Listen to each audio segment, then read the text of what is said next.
भारतीय अर्थव्यवस्था, विशेष आर्थिक क्षेत्र, स्पेशल इकोनॉमिक जोन्स, जिसे शॉर्ट में सेज कहते हैं, ये चर्चा में क्यों है? विगत कुछ वर्षों में निर्यात, निवेश और रोजगार में प्रदर्शन के मामले में सेज ने नई ऊंचाइयों को छुआ है। इसका इंट्रोडक्शन है सेज का।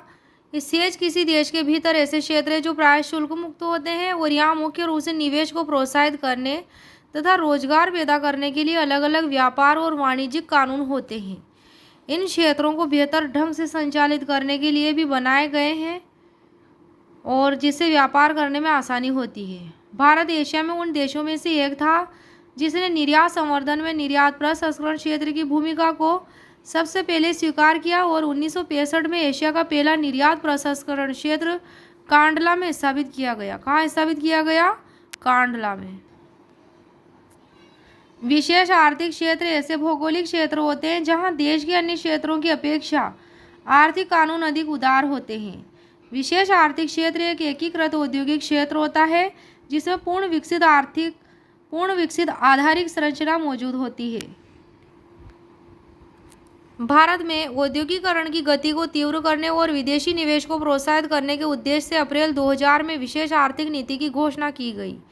इस नीति का उद्देश्य विशेष आर्थिक क्षेत्रों को विकास का इंजन बनाना था। इस योजना के तहत सभी विद्यमान निर्यात प्रसंस्करण क्षेत्रों EPZ को विशेष आर्थिक क्षेत्रों सेज में परिवर्तित कर दिया गया।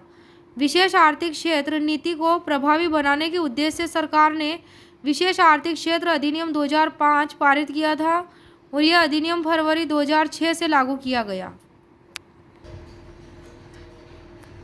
विशेष आर्थिक क्षेत्र के मुख्य उद्देश्य: वस्तुओं और सेवाओं के निर्यात को बढ़ावा देना, रोजगार के अवसरों का सृजन करना, घरेलू और विदेशी निवेश को बढ़ावा देना, बुनियादी सुविधाओं का विकास करना, एक्स्ट्रा आर्थिक गतिविधियों के लिए।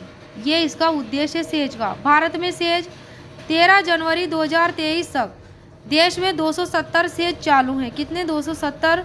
13 जनवरी 2023 तक 425 को मंजूरी मिली है, जिसमें से 270 चालू है, संचालित है।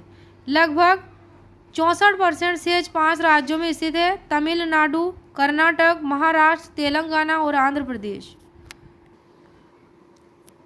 सेज पर बाबा कल्याणी समिति की सिफारिशों के अनुसार सेज में MSME योजनाओं को जोड़कर तथा वैकल्पिक क्षेत्रों को क्षेत्र विशिष्ट सेज में निवेश करने की अनुमति देकर MSME निवेश को बढ़ावा देना है। कौन सी समिति? बाबा कल्याणी समिति की सिफारिश पर है सेज का ये। भारत की मौजूद सेज नीति का अध्ययन करने के लिए वाणिज्य और उद्योग मंत्रालय द्वारा बाबा कल्याणी के नेतृत्व वाली समिति का गठन किया गया था और नवंबर 2018 में अपनी सिफारिशें प्रस्तुत की थी। भारत में सेज की संख्या सबसे अधिक किस राज्य में है? तो यह तमिलनाडु में है, लगभग 54 है। निर्यात प्रसंस्करण क्षेत्र, एक्सपोर्ट प्रोसेसिंग जोन्स EPZ, सामान्यतः विशेष आर्थिक क्षेत्र के ये समान होते हैं। कौन? ये EPZ, निर्यात प्रसंस्करण क्षेत्र। निर्यात प्रसंस्करण क्षेत्रों में भी सामान्यतः आर्थिक कानून देश के सामान्य आर्थिक कानूनों की अपेक्षा अधिक उदार होते हैं, लेकिन निर्यात प्रसंस्करण क्षेत्रों का पूर्णतः उत्पादन निर्यात किया जाता है। निर्यात प्रसंस्करण क्षेत्र के उद्योगों का मुख्य उद्देश्य निर्यात करने हेतु वस्तुओं का उत्पादन करना होता है। निर्यात प्रसंस्करण क्षेत्र का भौगोलिक और वाणिज्यिक दायरा विशेष आर्थिक क्षेत्रों की तुलना में कम होता है।